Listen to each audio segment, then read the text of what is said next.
In the deep pre-dawn quiet of June 22, 1941, an unnatural silence hung over the long border between Nazi Germany and the Soviet Union. For months, a fragile peace, cemented by a non-aggression pact, had held these two titans apart.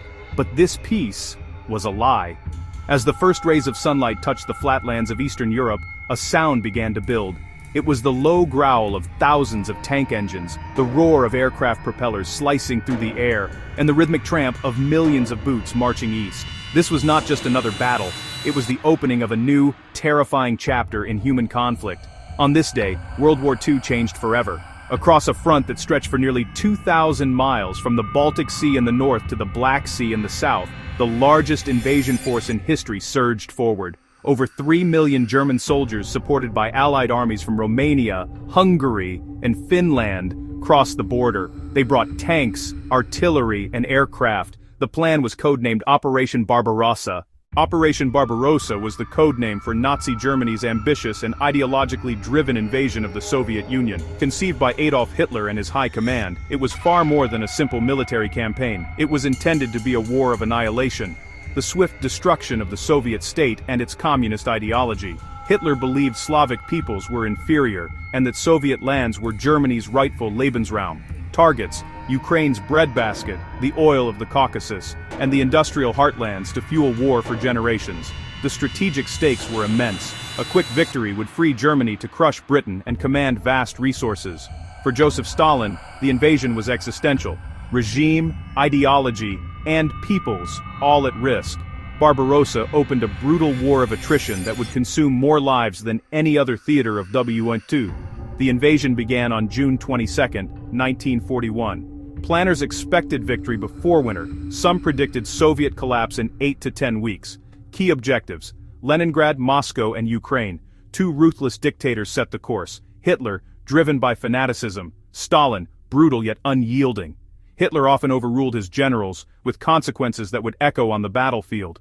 Stalin recovered, mixing coercion and patriotism to rally a nation into the Great Patriotic War. And with that, the stage was set. The German plan divided the invasion into 3 massive army groups. Each had a specific objective in a coordinated, lightning-fast assault. North to Leningrad, center to Moscow, south to Ukraine. In the north, von Lieb pushed through the Baltics toward Leningrad.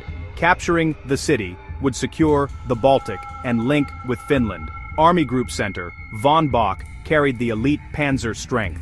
The mission: drive straight for Moscow, the Soviet nerve center. Everything else supported that central thrust. The dagger to the heart. To the south, von Rundstedt advanced into Ukraine's vast steppes. Breadbasket, Donets industry, and the path to Caucasus oil, vital for Germany's future. But the south faced strong Red Army concentrations and brutal fighting. Blitzkrieg worked. Fast panzer thrusts, infantry to mop up. Minsk, Smolensk. Hundreds of thousands encircled, killed, or captured. The speed and ferocity seemed to prove Hitler right. At first. But momentum hides cracks. Doubts were already forming. During the summer of 1941, the world watched in awe as German forces advanced with seemingly unstoppable momentum. Cities fell like dominoes: Minsk, Smolensk, Kiev. Panzers carved through the countryside, leaving dust and destruction. Wehrmacht morale soared. Victory by Christmas felt real. But the Soviet Union's sheer size was a weapon. Each mile forward stretched lifelines for fuel, ammo, food, and parts, vulnerable to bottlenecks and partisans. Unpaved roads choked with dust. Machines wore out. Tanks broke down. Trucks ran dry. Advances slowed. Soviet resistance, chaotic at first, turned tenacious. Every village, river, and forest had to be fought for. Germany was winning, but bleeding, losing veteran leaders.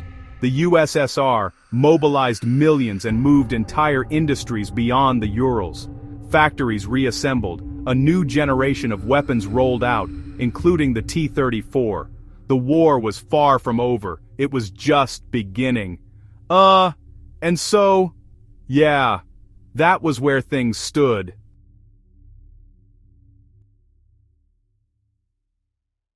The grand strategies rested on millions of individual lives. For a German soldier like Hans, excitement faded into grind. Endless marches in summer heat, the constant threat of ambush, the sight of fallen comrades took a heavy toll. In letters, he described a landscape that seemed to swallow armies. He wrote of the surprising toughness of the Soviet soldier, and the winter he feared.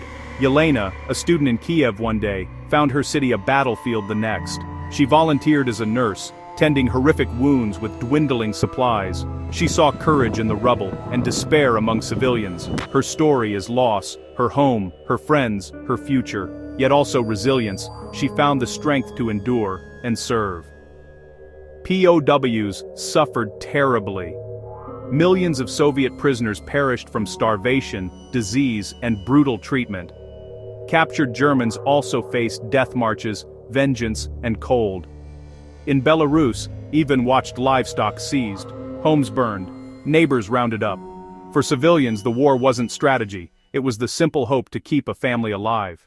The Battle of Kiev culminated in September 1941 as one of history's largest encirclements. Hitler diverted Army Group Center to assist the South, forming a massive pincer. 4 Soviet armies were trapped, over 600,000 captured. Triumph, but at the cost of a precious month of good weather. Unable to storm Leningrad, the city was sealed off. The siege began. Only the road of life across Lake Ladoga kept it breathing. Rations fell to near nothing. Hundreds of thousands died from hunger, cold, and shells. Yet the city refused to surrender, a rallying cry for the nation. In October, Operation Typhoon smashed Soviet outer defenses and took more prisoners. Spearheads reached within 20 miles. Some saw the Kremlin spires. Panic gripped the capital. Evacuations began. Then the Rasputitsa arrived. Roads turned to rivers of mud.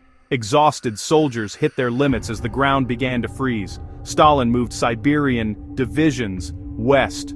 Fresh troops in winter kit. They would turn the tables as winter closed its fist. As November bled into December, General Winter took command. Temperatures plunged. -30, -40, even -50 degrees Fahrenheit. German troops, still in summer kit, were unprepared. Frostbite spread, sometimes worse than combat losses. Even loading a rifle became agony. Panzers needed hours of heating to start. Lubricants froze, rubber cracked, guns jammed, shells misfired. German tracks struggled, T-34s stayed mobile. The Luftwaffe was grounded by ice and blizzards. Soviet troops were equipped and trained for the deep cold. Fresh Siberian divisions prepared in body and mind. Ski troops struck immobilized German lines from the trees. On December 5th, under General Zhukov, a massive counteroffensive began. T-34s and fresh infantry smashed the frozen, exhausted Wehrmacht. For the first time, Germany was thrown back. The myth of invincibility shattered. Barbarossa failed due to cascading miscalculations. First, underestimating the enemy. German arrogance missed the Red Army's ability to absorb losses and the Soviet will to resist. The 8-week timeline distorted planning at every level. Logistics, the Achilles heel, so couldn't support an advance over such distances. Mud roads and different rail gauges created massive bottlenecks. Frontline units starved for fuel, ammunition, food. Panzer thrusts stalled simply for lack of gasoline. Hitler's August diversion south won a battle but lost a campaign. A month gone.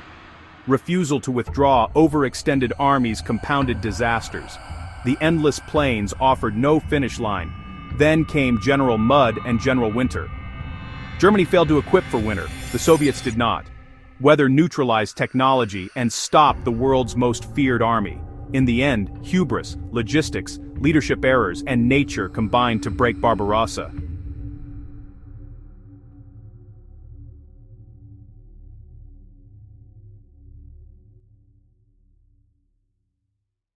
The failure of Operation Barbarossa was the decisive turning point of World War II. Before June 1941, Germany looked unstoppable. After December, its course was altered forever. The Eastern Front would consume the vast majority of German resources. 4 out of 5 German war dead fell in the East. Barbarossa trapped Germany in a two-front war it could not win.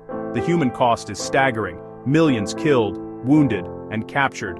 Ideological goals drove atrocities. The Holocaust by bullets and starvation of POWs. Cities were leveled, villages burned, regions laid to waste. The trauma left scars that shaped nations for generations. By surviving and counterattacking, the Soviet Union emerged a military superpower. Its sacrifices earned dominance in Eastern Europe and a leading global role. This set the stage for the Cold War, a bipolar world. Barbarossa warns against hubris, underestimation, and ignoring logistics and environment. It shows how willpower, industrial capacity and numbers can defeat a superior but overextended foe. A single day, June 22, 1941, set in motion events that forged the world we live in today.